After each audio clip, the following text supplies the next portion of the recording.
village and purchase their food grains or other agricultural commodities. These traders who came to the village never gave the farmer a good price. They always forged the weights and measures that they used to exploit farmers. They never gave the farmer enough information on the actual market conditions that were prevailing at that particular point. As a result, the farmer also was denied of a properly functioning marketplace. This was sought to be remedied with the introduction of mandis, or the Agricultural Produce Marketing Committee led regulated markets in different states of India. So different states of India, because agriculture was a state subject, different states of India passed what are called as the APMC Acts. And based on these APMC Acts, you had the establishment of regulated markets in different states of India. So the farmer would come into the market, he would see the price very well displayed transparently. On top of that, there were options of auctioning the food grains that the farmer brought. The weights and measures were standardized. The farmer could stay in the guest house for one more day, of the guest house of the APMC market for one more day, if he thought or she thought that the prices would actually rise the next day and it's better to sell the next day. So all these provisions became available to the farmer as part of the mandi system. And thus the farmer was ensured a stable market also during this time. So this is the context of the agricultural policy that was introduced from the 1960s. This is how India was transformed from what was called at one point of time as a ship-to-mouth existence, where you were dependent on food aid coming from the United States all the time, to a country which gained political sovereignty by attaining food self-sufficiency in production. This is the long history of the Green Revolution that we all know.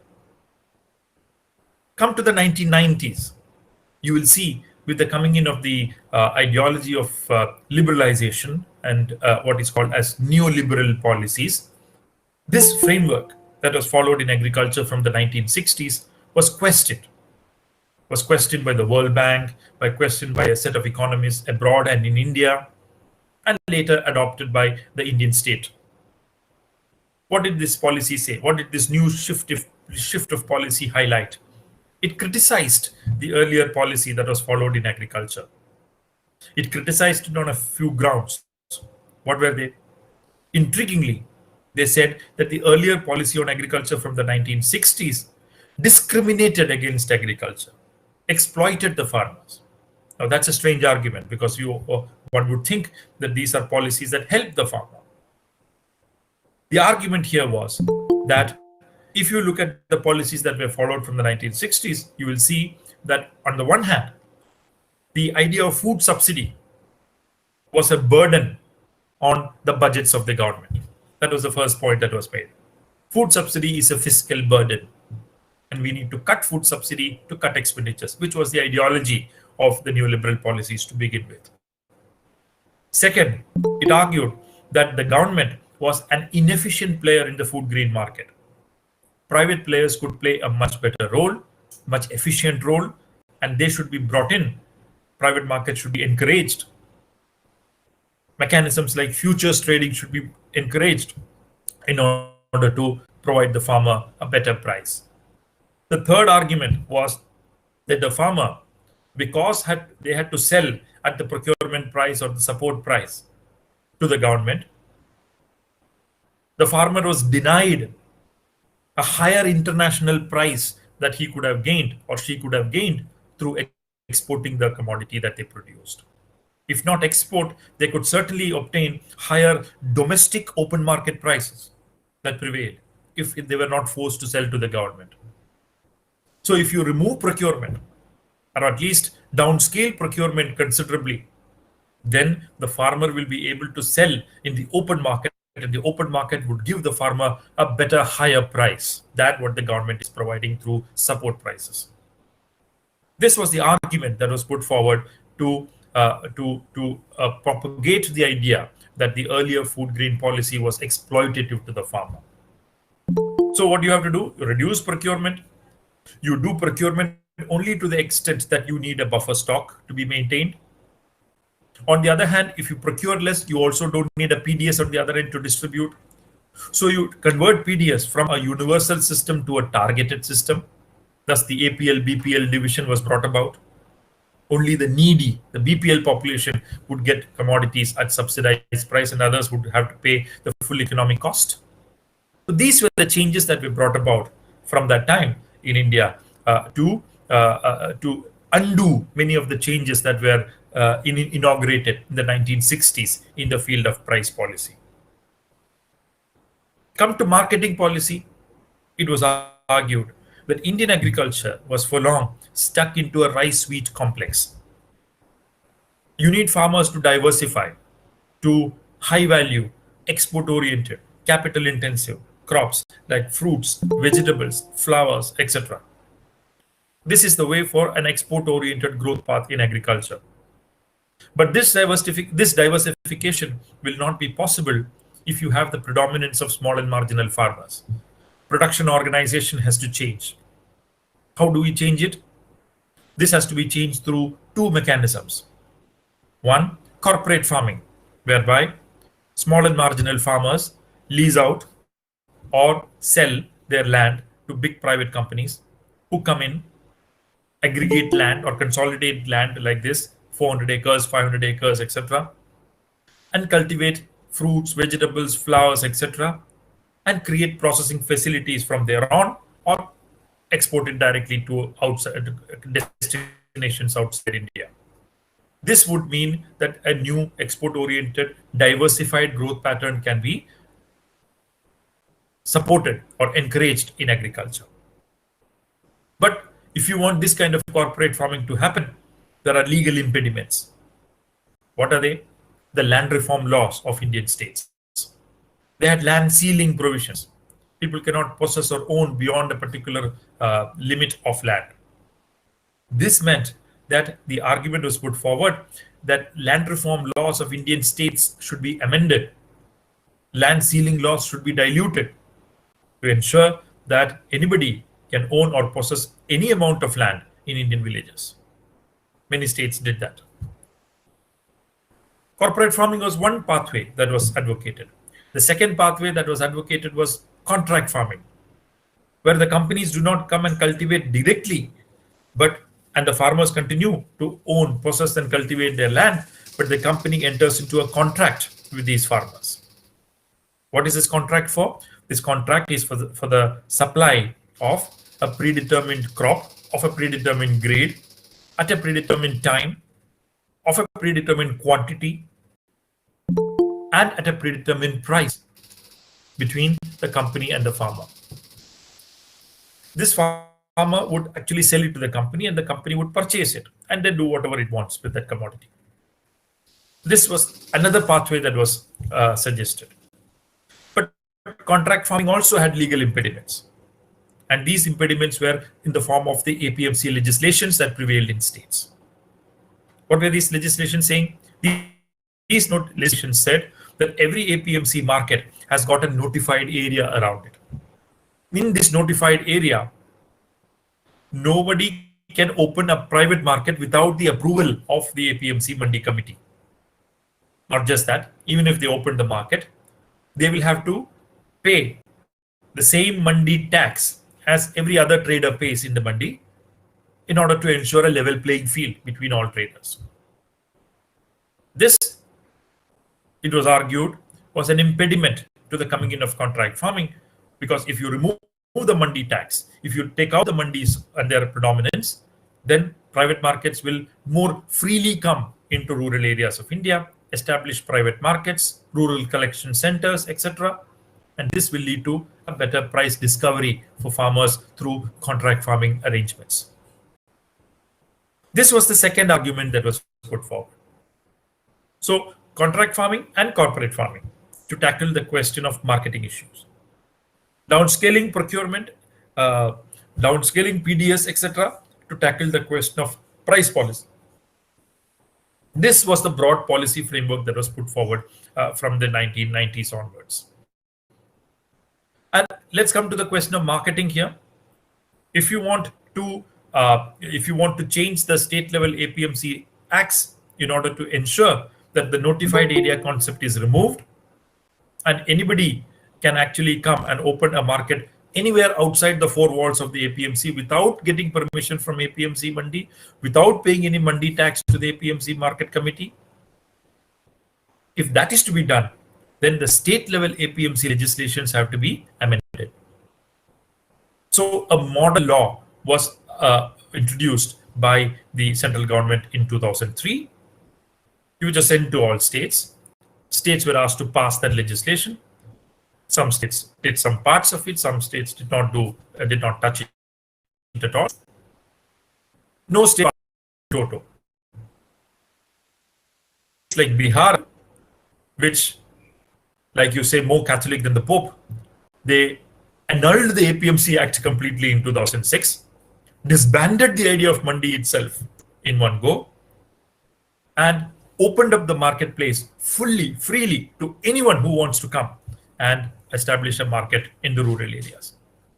Some examples like that also are there. But many states did not pass anything in toto. Later, in 2017 and 18, this 2003 model legislation was split into two, one on APMC Acts and one on contract farming regulations, and again sent to the states. Here again, the states did not show much enthusiasm in passing this act in toto. Some states passed some parts of these legislations for sure.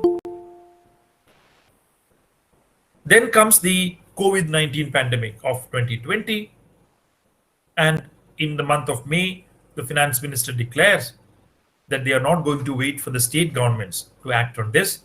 They took it upon themselves and introduced 3 ordinances, one on APMC Acts, one on contract farming regulations, and then a third one called the Essential Commodities Act Amendment. They introduced these 3 ordinances. Later in September, they brought it to the parliament and through a slightly dubious process passed these legislations in the 2 houses of the parliament also, and thus became laws of the land.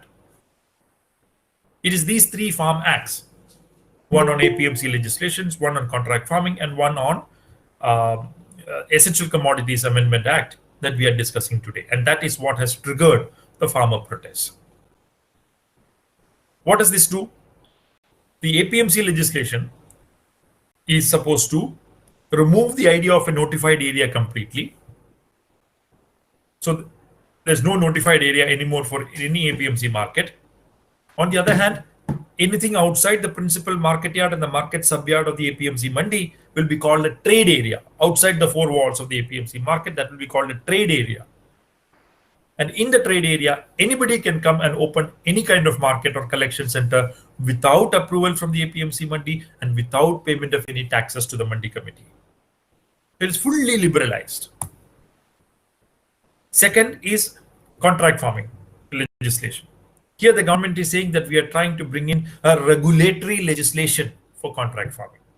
Contract farming is there already. So we need to regulate contract farming, and that is why we are bringing in this legislation. The third is called the Essential Commodities Amendment Act, which basically means that from the 1950s onwards, India had what are called as the Essential Commodities Acts, which gave the government the power to intervene, to check the go-downs of traders, etc., who undertook black marketeering, who undertook hoarding of food grains, etc. You could actually go and raid their premises, and if they are storing those commodities above a particular stock limit that is allowed for them, the government could confiscate it and distribute it to people through other means. This mechanism was available as an instrument with the government to crack down on black marketeering and hoarding from the 1950s onwards. The argument that has been raised from the 1990s has been that this Essential Commodities Act of 1955 is actually an impediment to the coming in of private investment in storage and warehousing sector. Because you have a stock limit set I'd say 300 tons or something of that sort, nobody is coming forward to establish a warehouse of size 3,000 tons. So if you remove the stock limit from the Essential Commodities Act, anybody can store any amount that they want, then more private investment will come in the establishment of large warehouses.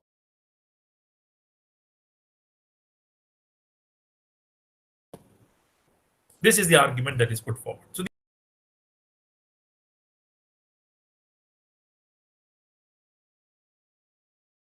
the government is saying and what are the actual realities on the ground. But before getting into the content of the legislations, I need to say one thing which is slightly outside it, which is I think that these laws are primarily a violation of the constitutional principles of our country. My argument is that these laws are violative of the federal spirit of our Indian Constitution. Why do I say so? The Indian Constitution basically says that agriculture is a state subject. As per entry 14 of the state list, there is union list, there is state list, there is concurrent list. Entry 14 in the state list puts it as a state subject. Not just that. Entry 26, entry 27, entry 28 in the state list refer to production, supply, and distribution of goods, intrastate trade, and also markets and fairs. All these are also legislations that come under the state's ambit. Then how did the central government pass these laws in violation of these constitutional provisions? Number one, what they've done is they've used a loophole which is present in the constitution, which is the following. Entry 26, production, supply, and distribution of goods, and entry 27 are subject to entry 33 in the concurrent list of the constitution. And this entry 33 in the concurrent list of the constitution is about the trade of certain foodstuffs, essential oils, vegetables, etc. Using this subject to entry 33 in the concurrent list, the central government has found a way, which is a very roundabout way, to enter into the area of jurisdiction of state governments under entry 14 and entry 28 of the constitution, of the state list of the constitution, and enact these laws. In my view, this is grossly unconstitutional. You cannot do this. Technically, purely, strictly technically, you can try to argue that I found a very nice loophole to get into the state's legislative ambit, but it is very difficult to argue whether it will stand the scrutiny of courts in this country. That is why a lot of people have challenged the legislation in the Supreme Court of India, which is yet to start hearing on the subject. So that is the first point that I wanted to make. It is violative of the provision in the state list where agriculture is provided an exclusive. Agriculture exclusively is provided as a state subject in the constitution. That's point number one. Point number two is, if you look at many Supreme Court verdicts in the past also, like famously in the ITC versus Agricultural Produce Market Committee and others in 2002, a constitutional bench actually said that if the center and the state both legislate on the same subject, which will prevail? The Supreme Court in 2002,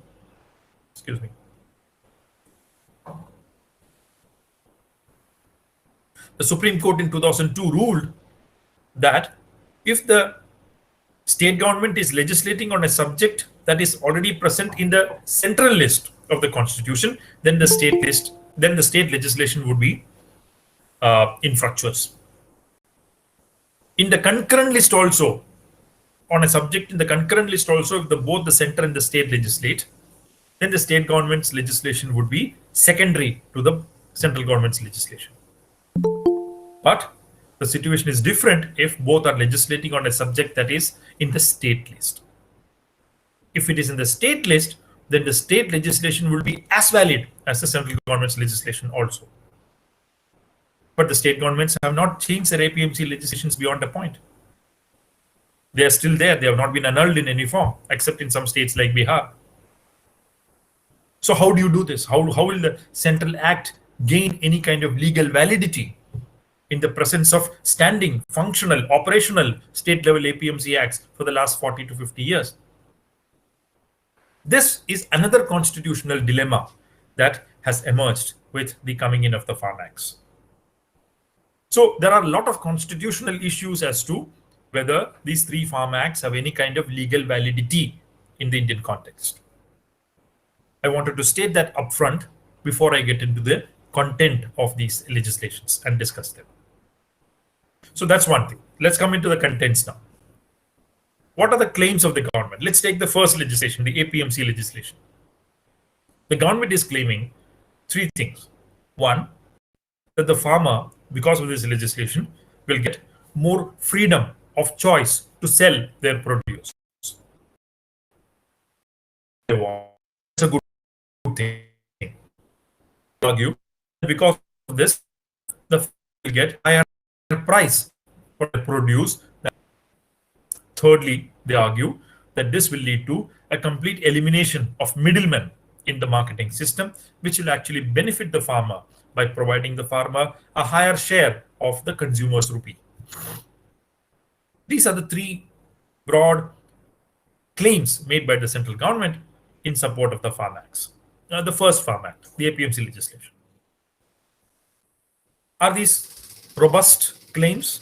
Is what I shall try to examine now. My first point is that if you are talking about the freedom available to the farmer to sell their produce to whoever they want, that freedom is de facto already available to the Indian farmer. This is because of three things. One, if you look closely at the data, you will see that only about 29% of the paddy that is produced in the country is sold by a farmer directly to a mandi. Only about 44% of the wheat that is produced in the country is directly sold by a farmer to a mandi. Only about 39% of the maize that is produced in the country is sold by a farmer directly to a mandi. So where is this rest majority of the farmers' produce being sold? It is being sold to traders who come to the village and buy from the farmer, and the farmer chooses that trader who gives them the best price. So de facto, the farmers, a majority of the farmers are already enjoying the fruit that the government is claiming to give through these legislations. Why is this the case? This is the case because of two reasons. One, there aren't enough mandis in India.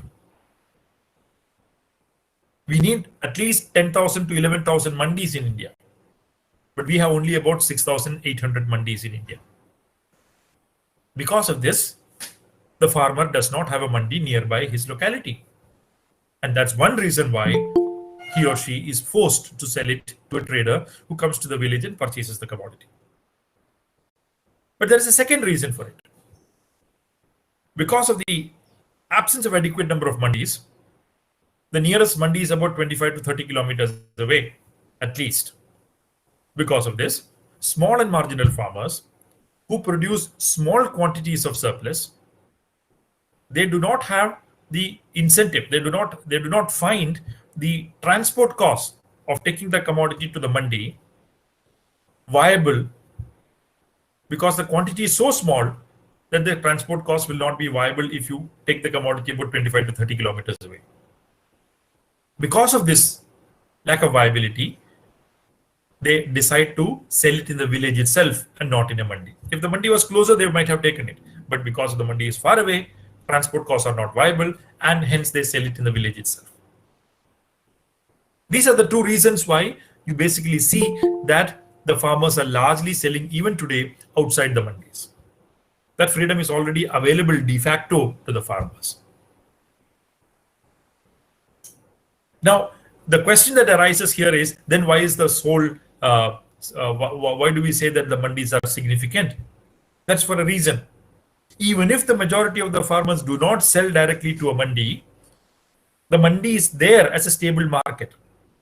The trader who is buying from the farmers is actually undertaking a very interesting task between the mandi and the farmer, and that is the task of aggregation.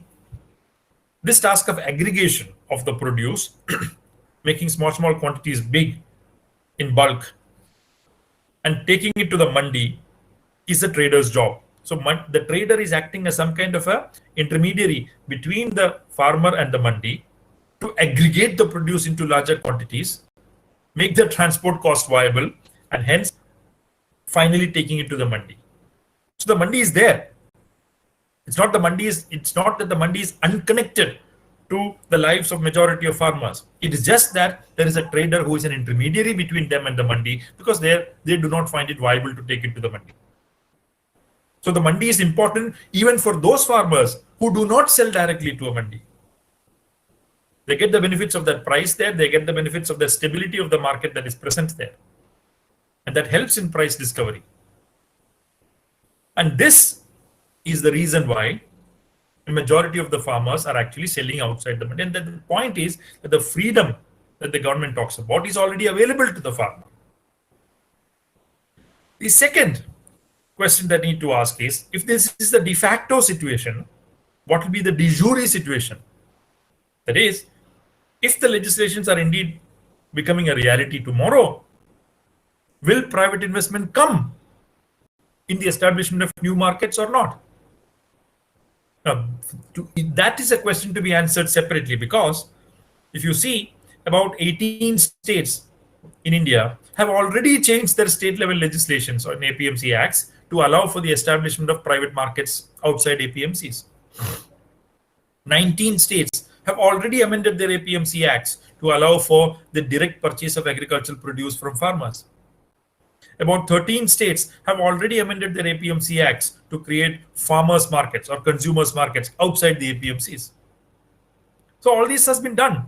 So the question, and Bihar, as I said, more Catholic than the Pope, didn't even amend the APMC Act. It completely annulled the APMC Act and threw mandis out of the window to allow private markets to come. So what is the experience of these states who have already done parts of what we are planning to do through these three farm acts? Has any private investment come? The answer is no. Private markets have not come. If you look at Bihar, farmers in Bihar have been thrown from a situation of a regulated mandis system that existed prior to 2006 to a completely unregulated system today, whereby they have been thrown to the mercy of unscrupulous and exploitative traders in the informal trading sector. And as a result, their prices have crashed. If minimum support price for paddy is 1,900 rupees per quintal roundabouts, the farmer in Bihar gets only about 1,300 rupees per quintal.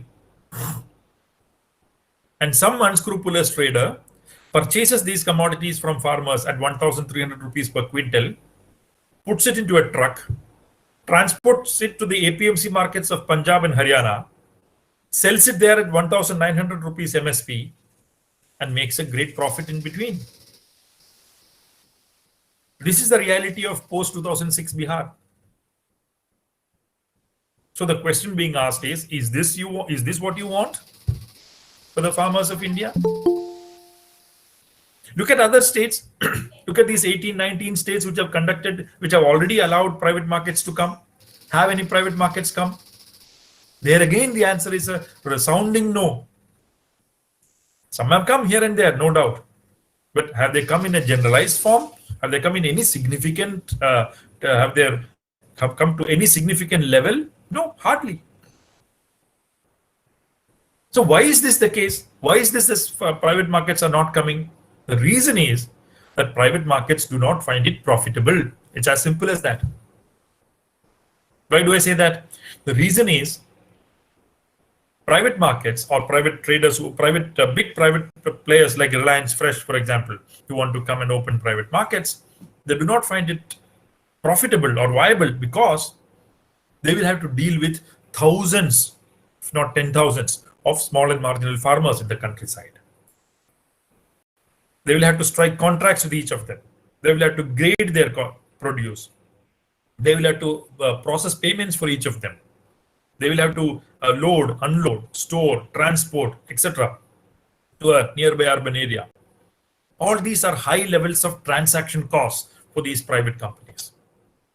It's not like the United States or the Europe where you go to 2 farmers or 3 farmers and you can get 5,000 tons of commodities in one go.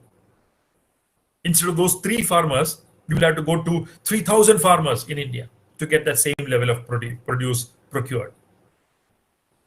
This is what raises the transaction costs of business for private players because of the predominance of small and marginal farmers in India. And this is the reason why private players find it too unviable to go into rural areas of India and establish markets. This is why private markets have not gone and established themselves in Bihar, even though there is full freedom for them to establish a market there legally. Or take states like Kerala or Jammu Kashmir, which never passed an Apmc Act in their history, leave alone amending it. They are free markets completely. Anybody can open a market anytime. Have private markets gone and established markets there? No. Why? The very reason that I just mentioned. High transaction cost. And look at those where some farmers markets have been established. You are coming in Chennai. You are familiar with the idea of in Tamil Nadu. If you are not, look at outside Tamil Nadu, in Andhra Pradesh, Telangana, and so on, you get Raitu Bazaars. Or Karnataka, Raitar Sandai. Or Haryana and Punjab, Apni Mandi. Maharashtra, Shetkari Bazaar. Or Odisha, Krishak Bazaar. These are new markets that have come up in the last 10 years. Who established this? The private trader, the private corporate sector? No. It is the government which either established it directly or facilitated their establishment in these states. It's not the private sector which has come. So this means that it is highly unlikely that private investment will actually come. So de jure also, even if the laws are passed and become implementable, it is unlikely that private markets will come and provide that freedom to the farmers. So both de facto and de jure, the claim of the farmer, the claim of the government that the freedom of the farmer will increase or improve is not standing on strong grounds. You look at other issues, for example, will the farmer get a better price? Again, the answer is a resounding no, because of the very presence of these transaction costs in private trade that we are talking about. The cost, because of the high levels of transaction costs, the government's argument is that if mandi taxes go away, mandis go away, and the mandi taxes go away, these mandi taxes that disappear will now accrue as a better price to the farmer, and hence it's a good thing. That's the government's argument. But that would be true only if the private transaction costs of the private corporate sector that's actually less than the mandi tax structure that is currently prevailing. What if the private transaction costs of the private corporate sector in these activities is higher than the existing mandi tax structure that is prevailing in India? In that case, the higher transaction cost would actually replace the lower mandi tax structure. And this would mean that the farmer would be getting lower, not higher price as a result. So the mandi tax that is supposed to disappear will be simply replaced by even higher private transaction costs. And by the way, it's a private corporate sector. They don't just look at cost, they also look at margins. So it's cost plus margin, and that certainly would be higher than the existing mandi tax structure. And this is precisely the situation that the farmer is fearing will happen. Their prices are unlikely to crash, not rise. So the second claim of the government is also doubtful, that the prices that they receive will rise. So will the middleman go away? That's a third claim of the government. Will the middleman go away? Again, it's unlikely, because given the predominance of small and marginal farmers on the one hand, and the presence of high transaction costs, you will still always need somebody to do the dirty job of aggregating at the ground level before it is taken to a market. Who will do that dirty job? I said dirty job in quotes unquotes. That dirty job of aggregation will have to be done by somebody. That requirement will not simply disappear because you have 3 Farm Acts legislated at the center. Either the same trader who is doing it now will have to do it, or another trader to whom the corporate company will outsource that job will have to do it. In either case, either the middleman remains, or today's middleman is replaced by another middleman tomorrow. As farmers jokingly say, today's middleman will be replaced by another middleman. The only difference will be he will come with a tie and a jacket. So this means that 3 claims of the government in terms of giving the farmer better choice, giving the farmer higher price, and giving the eliminating middlemen are doubtful claims. They don't stand on strong grounds. And this is the reason why farmers are contesting the claims of the government in this regard. And also sometimes this mandi tax structure is, excuse me,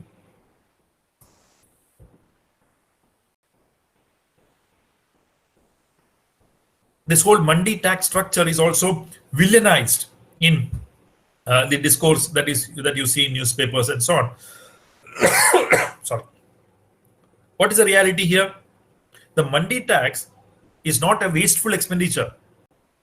The mandi tax is actually used by the concerned APMC market committee to invest in their infrastructure, in storage, grading, warehousing, etc. And that money will be lost if mandi taxes go away. Who will replace that source of finance? In many state governments, Punjab, for example, the mandi taxes that are collected, the rural development fee that is collected in the mandis goes to the Punjab Mandi Board. And what does the Punjab Mandi Board do with that money? It invests that money in the construction and maintenance of rural roads in Punjab, rural veterinary hospitals, rural toilets, sanitation facilities, drinking water supply. It invests in these purposes. Rupees 4,000 crore accrues to the Punjab Mandi Board on an annual basis through these transactions. Where will that money come from now? So the mandi tax is not a wasteful expenditure. It is being put to good expenditure, good uses on the other end. If that goes away, an alternate source of financing will have to be found for these institutions, for these investments, when the government is completely silent on this matter.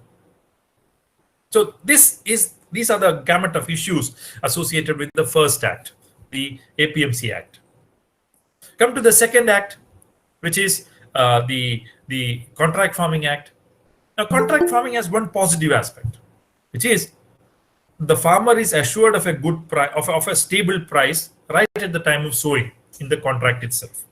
When he or she signs the contract and sows the seeds, he or she knows that 3-4 months down the line, when I get the harvest, the company will give me this price of rupees X per kg. That's a good thing. There's some stability of price expectations which comes about as a result. While this positive aspect exists in contract farming, there are also a number of downsides or flip sides to this matter. The first is that a lot of companies breach contracts. They breach contracts with the farmers because they tell the farmer that I'll buy it from you at 10 rupees per kg. The farmer cultivates it, and then when the harvest time comes, the market price outside falls to rupees 7 per kg, suppose. The companies decides to buy from the open market at 7 rupees per kg and breach the contract with the farmer, which was for rupees 10 per kg. And this leaves the farmer in a lurch. he suffers losses.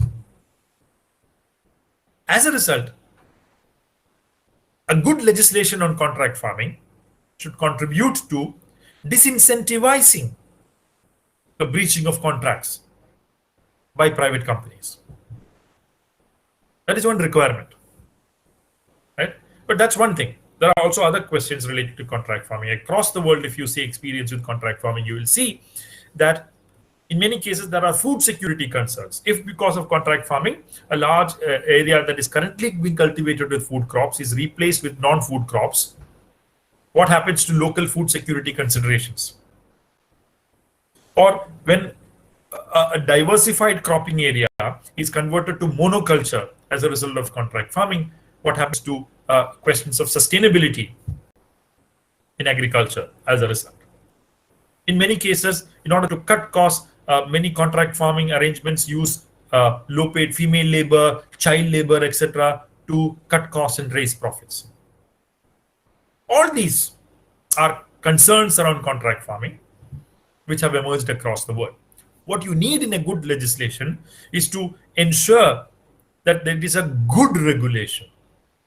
You need to take into account all these possible downsides and create checks and balances to prevent the slide of contract farming arrangements to such undesirable, exploitative situations between the farmer and the company. That's what a good regulation should do. The question to ask is the present legislation a good regulation or not? The answer is no. That's what the farmers are saying, and it's actually not as well. The criticism that is being raised is that this is actually not a regulatory legislation, but a promotional legislation. Well, you need a regulatory legislation. What you have got is promotional legislation. You basically have kept the door open. And I said, anybody with a PAN card can do whatever they want because of any regulations. That's not what you want. You don't want to keep the door open. Actually, already you regulations to disincentivize companies from practicing anti-farmers, keep the farmers' interest at the center of the legislation and legislate for a good regulation. The current legislation does not do that job. This is the farmers' major criticism against the second legislation. Come to the last legislation, which is the Essential Commodities Act.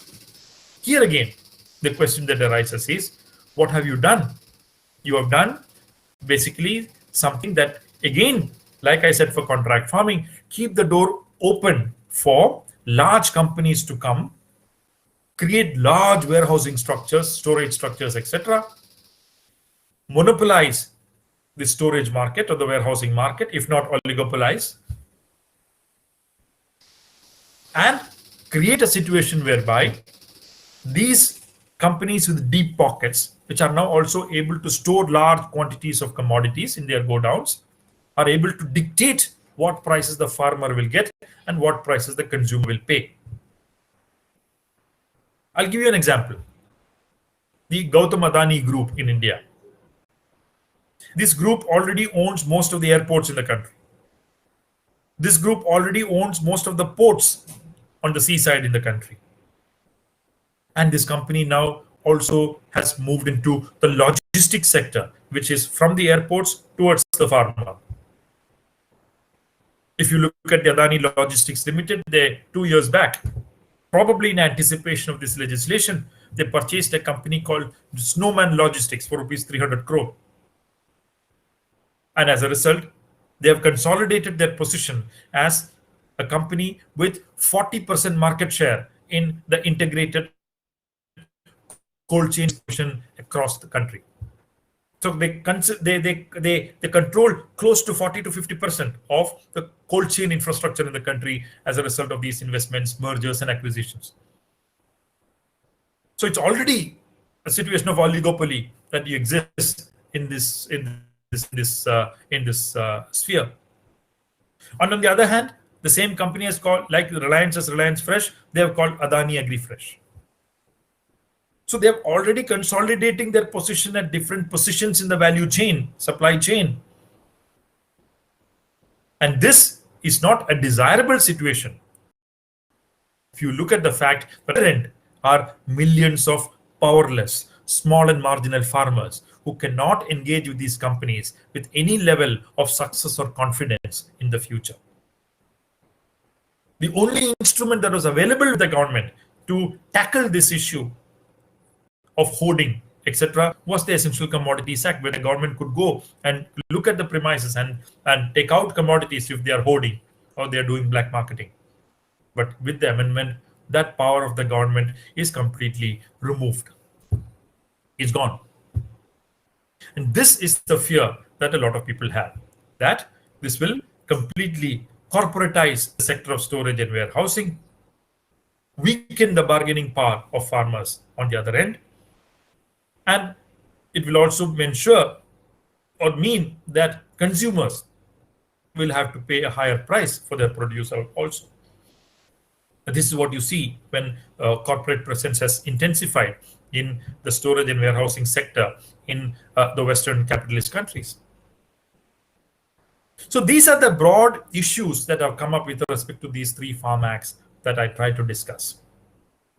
I basically try to focus on what the government is claiming and what the farmers and farmers groups and economists who are supporting them are actually putting up as counter arguments to these claims of the government. It's unclear where the farmer protests will end, how the farmer protests will end in the future, and so on. That's still a matter of speculation. But what is certainly clear is that it has opened a new chapter in the history of farmers' movements in the country. There is extraordinary amount of solidarity that this movement has created across the country. Across students, across youth, across the middle class, etc. There is enormous amount of sympathy for the farmer movement that is going on for the last 100 days. It's also a largely non-violent movement. 150 to 200 people have died in that place of agitation because of various hardships and illnesses and so on. But the struggle goes on. They see it as a matter of survival. And it is important that people like us, living in the urban areas, the middle class, people like you, the students, the youth, engage with these matters more seriously, more carefully, based on data, based on empirical evidence, and forge new forms of solidarities whereby the poor, the disadvantaged, the farmers, the workers find this country a better place to live in. And I hope you all will think towards that aim in the near future.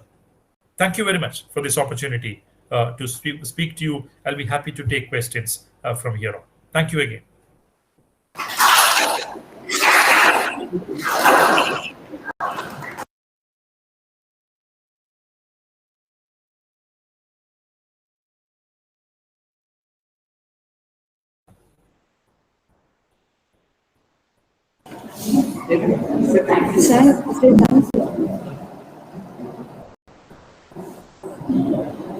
Thank you, sir, for your valuable session on this current topic of farm bills and farmer protests, which was highly informative and enlightening for us.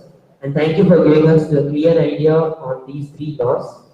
And now is the time for question and answer session.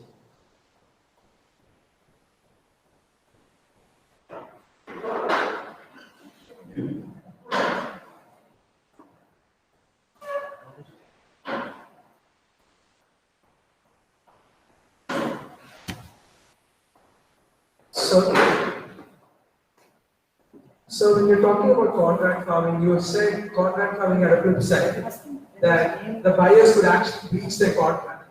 But then, is it legally possible, sir? Because are they legally held accountable if they breach their contract, sir? Because they agree on a particular amount of crops which are to be sold and the price to be sold at.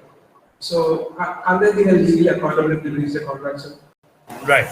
So the answer to that is that it is theoretically possible for the farmer to contest the breach of contract in a court, for example. However, farmer, if you look at the history of these conflicts in the court, the farmer has never been able to gather adequate legal prowess to challenge the company effectively in the court. The company brings in a battery of lawyers. The company will somehow prove that the product that was brought by the farmer was actually of low quality, and that is why we didn't purchase the product that was offered for sale.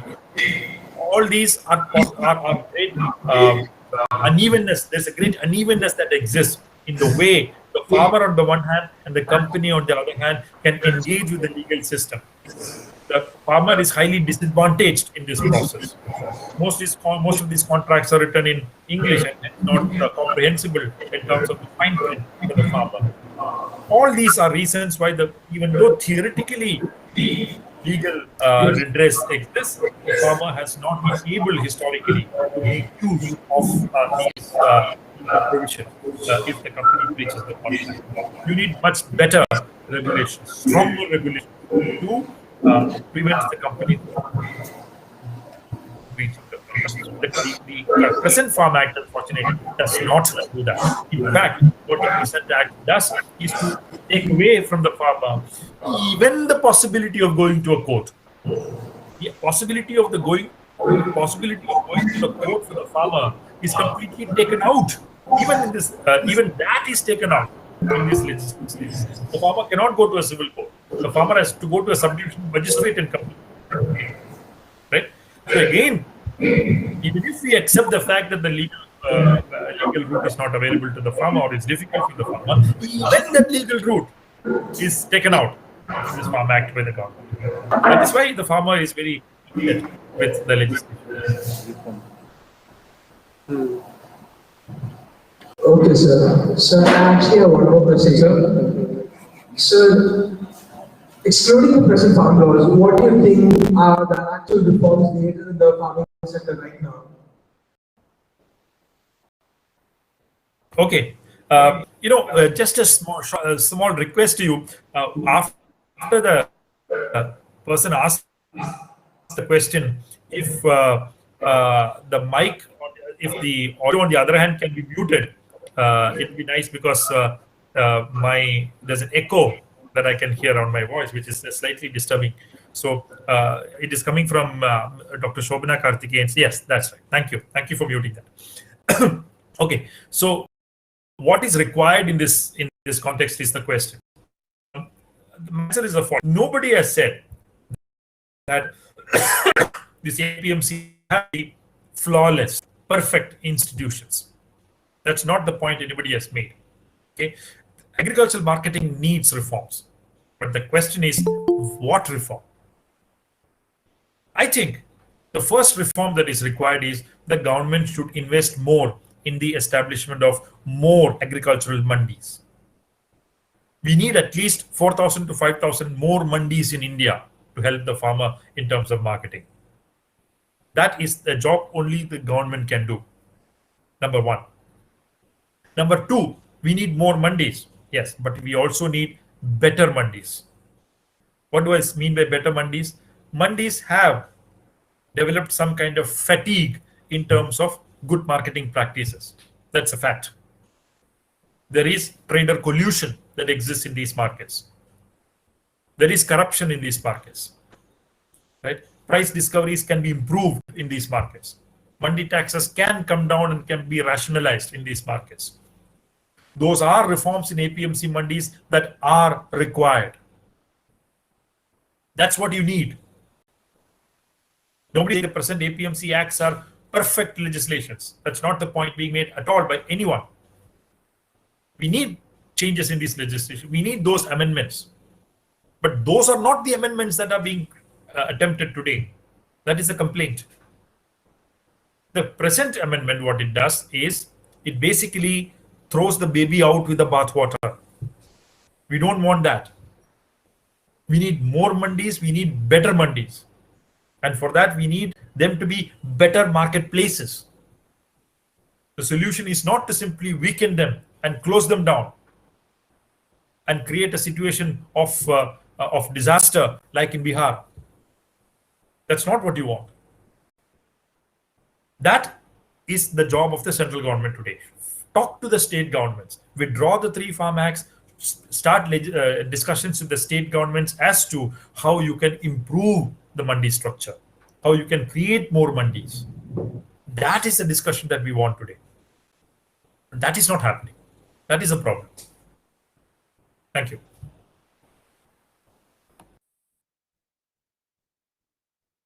Sir, I have a question. Sir, I'm Rachel from Second Seven, and sir, I'm having a question. So you were talking about the small-scale farmers in India. So the question is, right now, when it comes to the example of rubber industry, the country is importing 457,000 metric tons of rubber from other countries, while our own producers were getting very minimal return, or they are getting very low price. So my question is, the problem is regarding the quality of the rubber product. So taking a very small deviation, I would like to know your reflection on how can we maintain, what's your relation to this? I must interject here. I'm not able to hear your voice.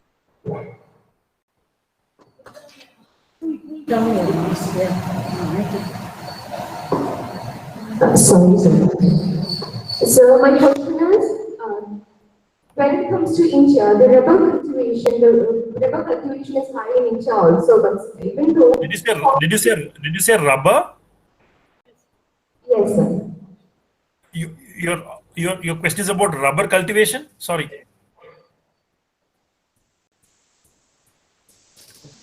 I'm just trying to get your audio right. It's very vague at my side. I'm not able to hear you properly.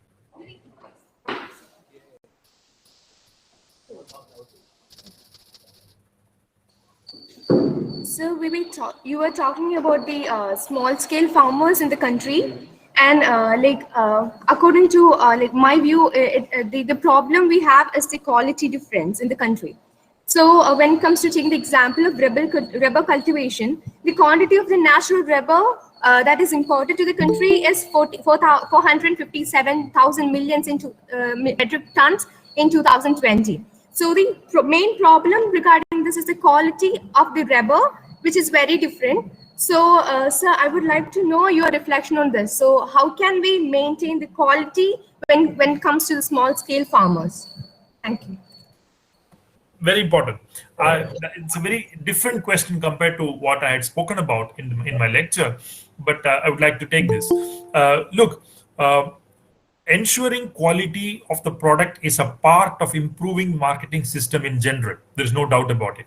You need the production of those grades of rubber in this case, or other commodities as the case may be, which the market requires, right? And it should also be the quality of that product, the grade of that product should also be satisfactory to the needs of the importing countries if you're exporting your commodity, or the industrial user of the commodity on the other side. These are very important. For that, what you need, in order to improve the quality and grade of the produce produced by the farmer, what you need is better infusion of scientific knowledge, better infusion of the appropriate good agricultural practices that the farmer has to follow in order to produce that particular grade. Also, awareness has to be created as to the importance of doing that. All these are required. So whose job is this? This is the job of the agricultural research institutions, in this case including the rubber board, the commodity board in charge of rubber. They should create adequate research infrastructure in order to create good varieties of rubber, good hybrids of rubber, and so on, which will provide them with a good quality product on the other. But that's not adequate. You also need a good extension infrastructure, which would mean that the laboratory is well connected to the land of the farmer, right? So this link between research and the field has to be strengthened, whereby the new discoveries, the new innovations that happen in the research sector are disseminated to the farmer quickly, and the farmer is able to adopt them. This is on the production side. On the marketing side, what you need is a market structure that responds to it. Rubber, in this case, is an excellent example. I'll give you the question of rubber in the context of these 3 farm acts. Look at rubber trade in India, or Kerala in particular, where I think the question is coming from. If you look at the rubber trade in Kerala, it is highly informal. A few rubber traders, small rubber traders in each village purchase it, they aggregate it, they take it to a company, sell it, and so on. The number of middlemen who exist are very large in number. The question is, Kerala does not have an APMC Act. In other words, Kerala is a free market. Why has no private company come and established a private market?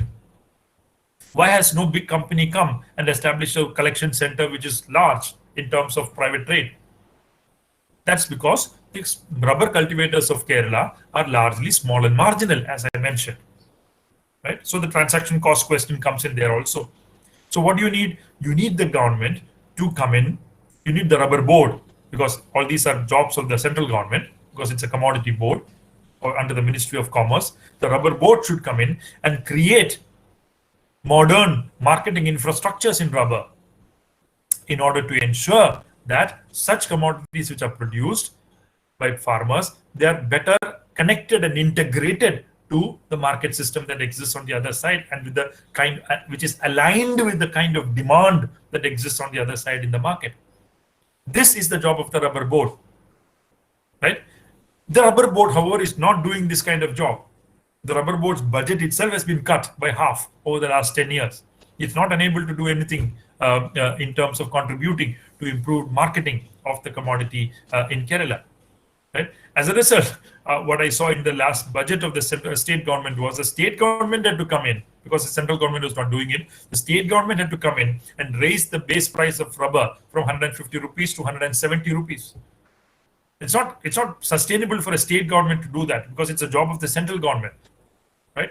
So on the side of production, there are challenges. On the side of marketing also, there are challenges. And it's only through more public investment that you can modernize this sector. If private investment could have done it, they would have done it already, because it's a free market. Anybody can come in a state like Kerala without an APMC Act and do whatever they want. But they've not done it. So it's incumbent upon the government to do it. That's my short answer to your question, but it demands much longer answer. I hope I was able to satisfy you with my answer. Thank you, sir. We have a next question which is posted in the chat box here. The question is from Apurupa. The question is this why the private players are interested in organic farming production, as there is no MSP in that area? No, the presence or absence of MSP is not the question here. The presence or absence of the private sector is not determined by whether there is MSP or not. The presence or absence of the private sector is simply determined by whether there are profits to make, whether they're coming viable or not. Now, I think that organic farming is as yet a large-scale enterprise in India. There are some pockets where it happens, and some local trading in linkages with the local NGO or something happens, and that's how the trade happens. We still do not have organic farming on a large scale in India, and so that's one side. But on the other hand, even if they were large scale in terms of their presence, private markets, the presence or absence of private markets would not be dependent on whether there is an MSP or not. Okay, whether you produce a paddy organically or chemically, the MSP is the same. There is an MSP for it. So that's not the reason why private traders will or will not come. They will come or not come based on whether their coming in would be viable or not. The problem is, because of the predominance of small and marginal farmers, the viability is a big question. Right? They will come only if it is viable. That's my point. Thank you, sir. Sir, this is Joshua from the Department of Economics. I'm a temporary assistant professor here. I have a question related to the first beginning, which you gave, that the political economy of policy making is very important. And I do believe that in a democratic large republic like India, which we have, each policy which is framed should be done with due consultation and with committees.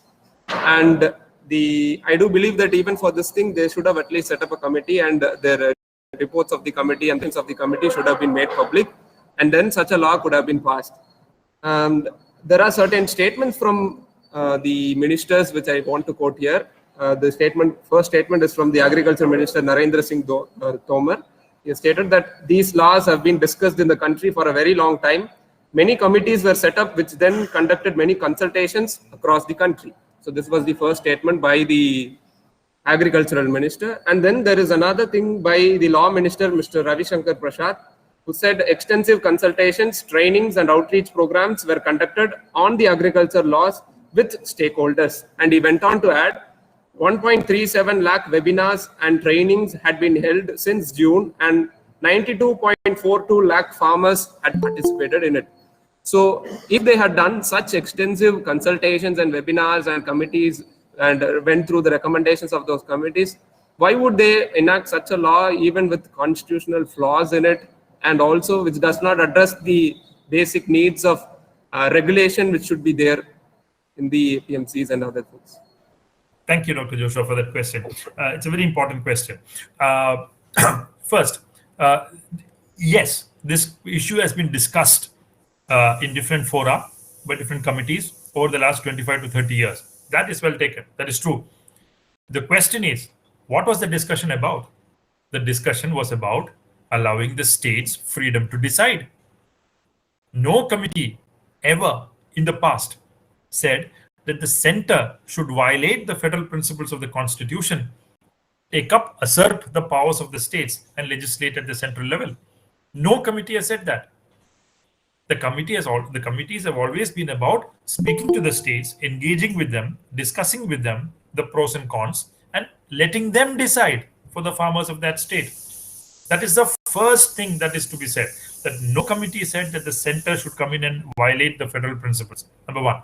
Number two, 1.2 lakh webinars and so on. No, I had a discussion with the farmer leader recently who said it's just that no farmer came to know of that. Nobody knows who participated in it. I think the number is basically coming from the following exercise. Some ministers tried to give some kind of long monologues over webinars to large numbers of people, and different BJP workers across the country were asked to log in and listen to that monologue.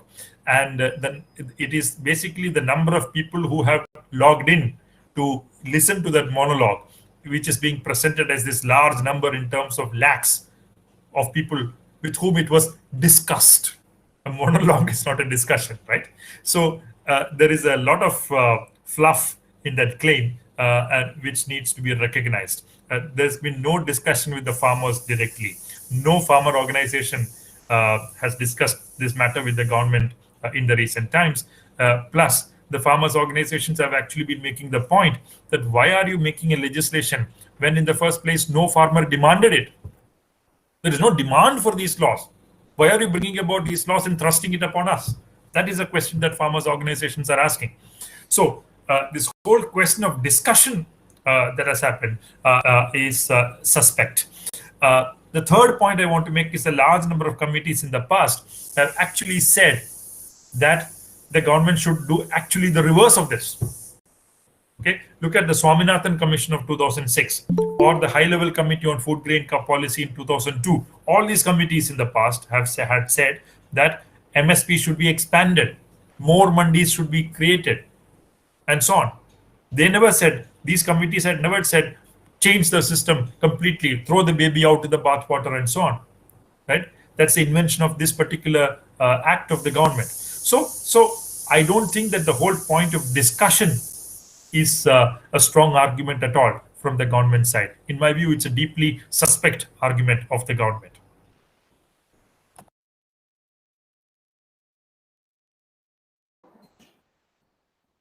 Once again, a big thank you, sir, for patiently listening to our questions and answering it. We are surely enriched by this session, and it was surely a great lesson for us on this farm laws. Thank you, sir. Now it's time for Thank you very much. Now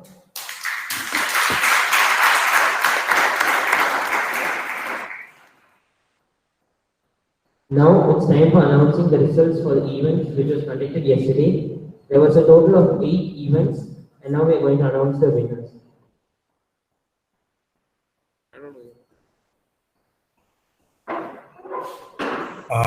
Just a question. Can I log out? Yes, sir. Yes, Yes. sir. Yeah. Thank you. Thank you. Thank you very much.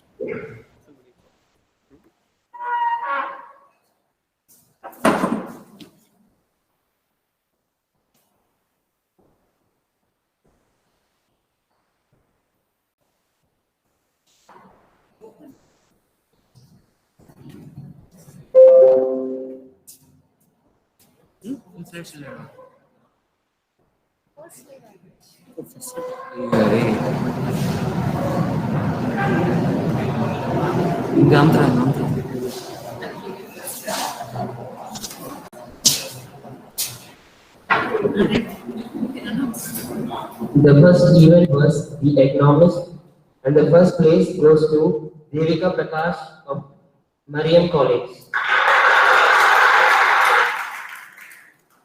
And the second place goes to Varshini Namathivyam of PSPR Krishnamal College for Women.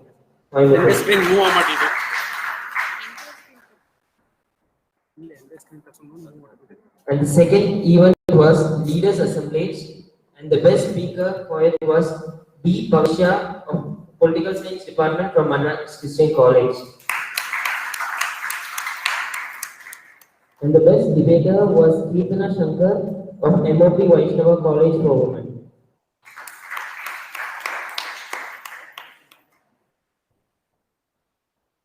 Next, the event was Equilibrium, and the third place goes to Malabar Christian College, Calicut. And the participants were Fatimatul Munishina, Artha and Aditya NK. And the second place goes to Ramakrishna Mission Vivekananda College.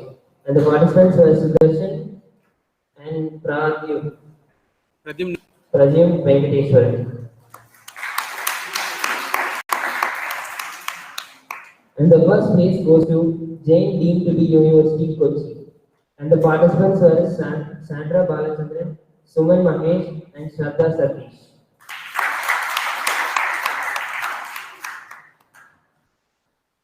The next event was Elixir, and the first place goes to B. Pavisha of Political Science Department of Madras Christian College. And second place goes to Ronak Jain of National Law Institute University, Bhopal. The next event was Bandwagon, and the first prize goes to Sri Krishnaswamy College for Women, and the participants were P. Devi, S. Srimati, and R. Parmeshwari.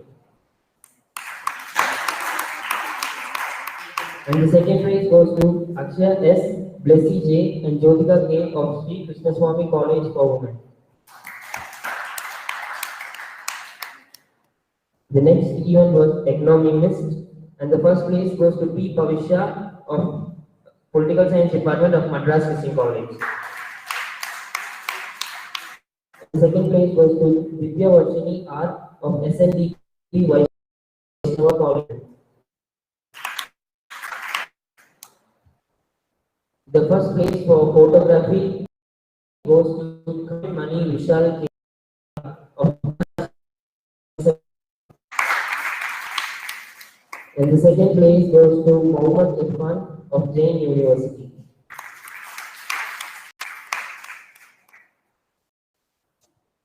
The next event was 1 to 3 and sold, and the first place goes to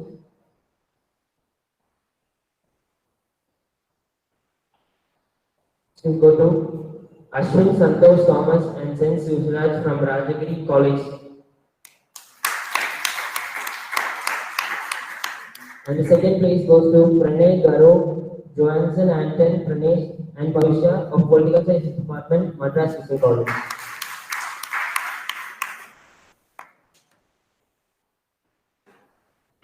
And the overall winners for Artha'21 goes to Political Science Department, Madras Christian College with a total of 16 points.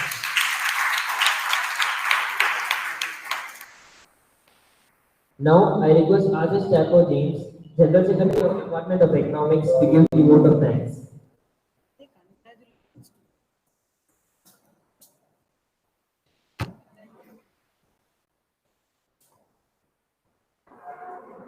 We congratulate all the prize winners and the participants. And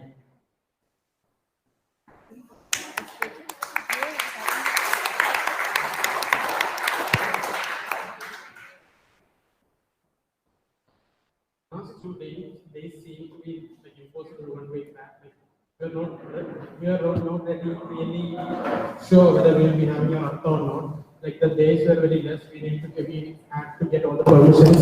Like we had to go through a program committee. Then when we went through the program committee day before yesterday, we came to know that we have one more committee, which is the webinar committee. And it was like almost impossible for us to get through the webinar committee in just a 24 hours time span. But somehow, yeah, due to the contact that our department process have, we go through the webinar committee within just 12 hours or something. So like in the beginning, it was like an impossible task to conduct the Artha'21 due to all the problems that we had. Then, but due to God's grace, we are having like our valedictory section today here in this A117. We first planned to have it on Anderson Hall, but then due to network issues and all, we then moved it from Anderson Hall to our old English class. Yeah, most of you are studying English here. So I would like, first of all, I would like to thank our principal, Dr. P. Wilson, for his constant support and taking his time for being a part of our Artha'. He has been always a support and he has always been here for the Department of Economics whenever we needed him. And then I would like to thank our head in charge, Dr. I would like to thank our bursar, Dr. Cyrus Kallumbarakan sir, for his presence and his constant support from the very first day. We were lacking funds and all, and the bursar was the one who came forward and helped us get the funds and all from the bursar office. Then I would like to thank our head in charge, Dr. V. Jacqueline Rajabai, for his constant support and the guidance which was necessary at this point of time. Like without her, it was an impossible task. Thank you, ma'am.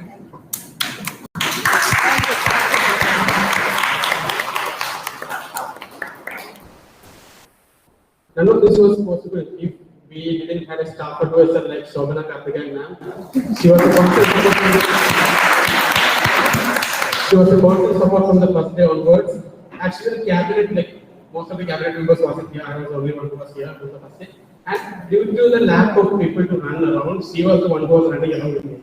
To all the bursar office, then to the principal's office, then to the records office, and collecting all the data that was necessary, going to the committees and all.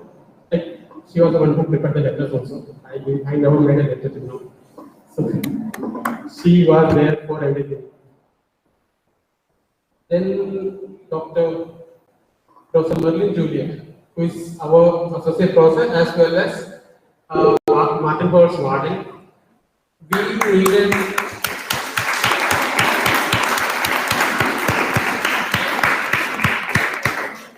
We needed certain things like podium speakers and then obstacles, mics and all. And then flower vase also.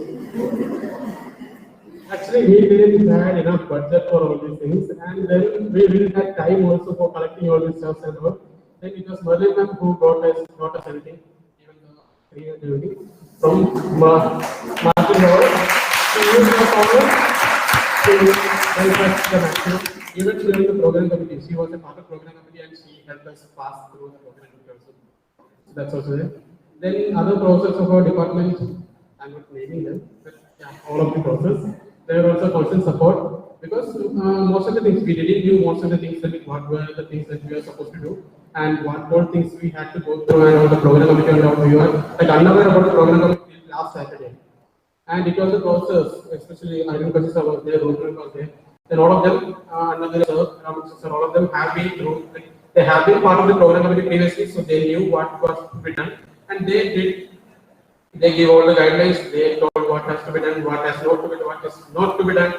They literally told everything, and that has been a tradition of MCCA, like Department of Economics, that the professors have already been a huge support for the students. killed it. And this time also they were a huge support. It wouldn't have been possible if they were not there. And most of them couldn't show up today because of the election duties and all. They went for that. But in their absence, I would like to thank them. Yeah, 5 people have gone for the election duty. In their absence, I would like to thank them also. Then I mentioned earlier, like there was a lack of people to run around, and for that we need conveners. Like obviously we need conveners for Artha', and the conveners were like Kevin, and then Abel, Sari, and Philip. He mentioned, he told me to mention the Philip name. So, yeah, everybody knows Kevin, and everybody knows Abel, because they have been like. Even if the genset was not noticed, they were noticed because they were the ones who were running around. He was the last year's genset. And yeah, Abel is the second year after the first.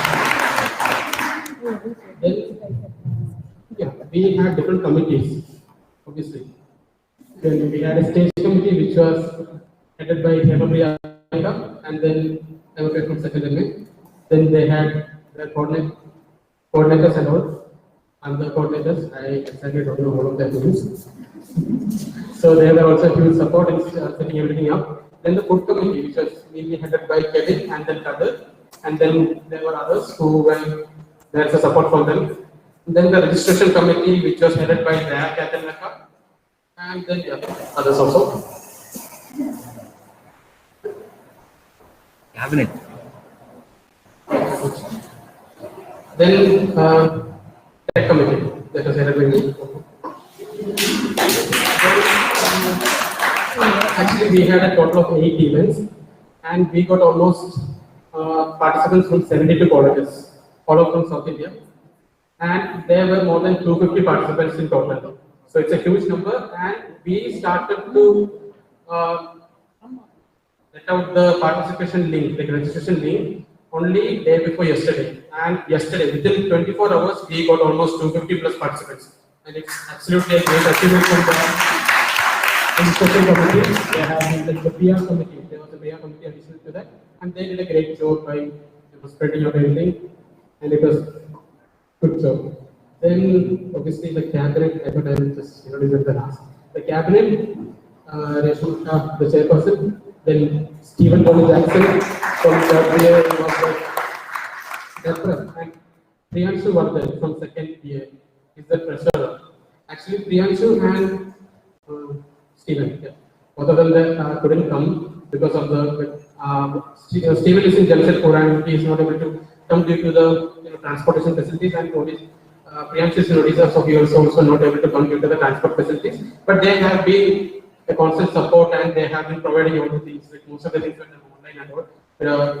Like whatever things has to be done with the schedule, the banner, and everything. So they have been doing all those things, making necessary corrections and all. They have been sending it. I was just taking the printout and just showing to my mind. They have been a support from the very first day, even though they were not physically available here.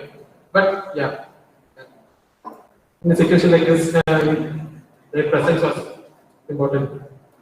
So then, after that, I would like to thank the two speakers whom we had yesterday and today, which was Dr. Suresh Babu from IIT and then Dr. R. Ramakrishnan from TIS.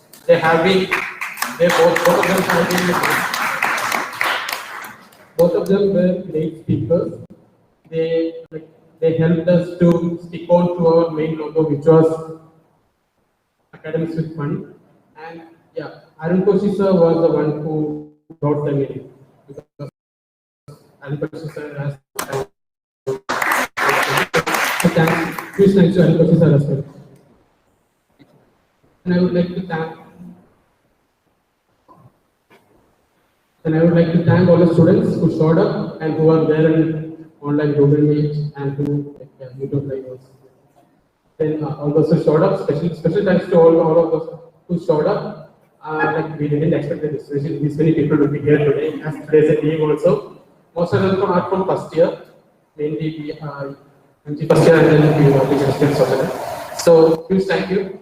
Then for thanks to those all who showed up for the Artha' Google Meet also. Thanks for coming.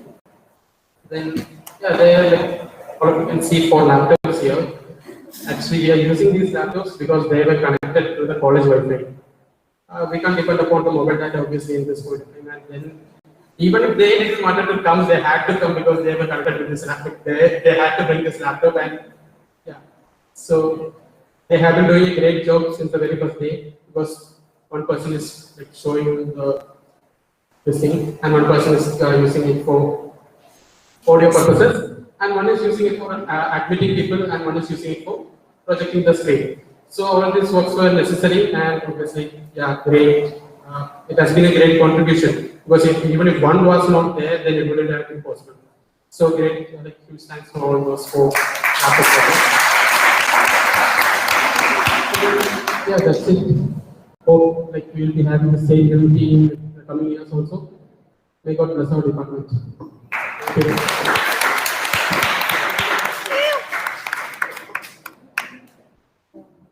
To add a few things which I feel. Just one or two things which were I would like to just add one of two things which were missed out, I feel. We would like to say a very special word of thanks to the deans of the college. They have also been a very great source of support and guidance for us. Not only the Dean of Student Affairs and the Dean of Women Students, but also we have a Dean of Humanities who has been very much with us. He was talking about the webinar committee and all those things. Those are followed up by the Dean of Humanities, and he has been very kind enough. Even before we sent the papers, I met him in the corridor, and when I told him orally, the first word I heard from him was yes. So to that extent, they have a lot of confidence in what we are doing in the economics department. So I wish to thank him, especially for that.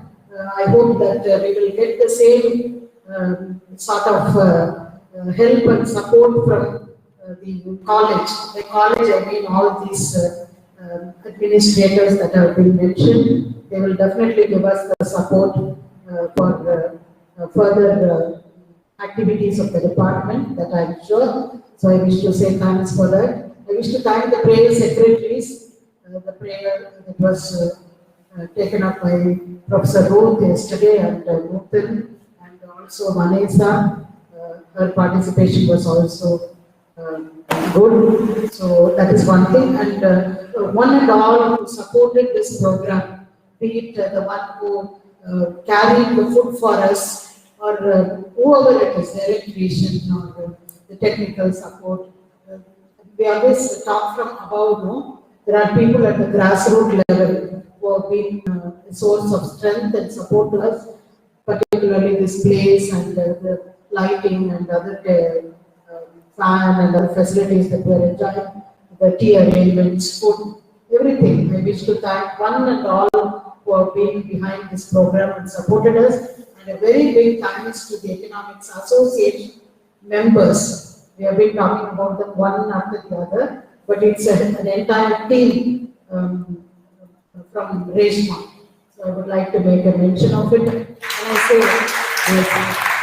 say association, the staff advisor, the backbone of all this. So I am very thankful to you also, madam. And yeah, thank you very much. As Adesh concluded, the ones who are here till now, physically present, a very special thanks to one and all of you. And we expect the same support in future also. Thank you, and God bless one and all of our students and faculty in the Department of Economics. Thank you for your support and your prayers. Thank you.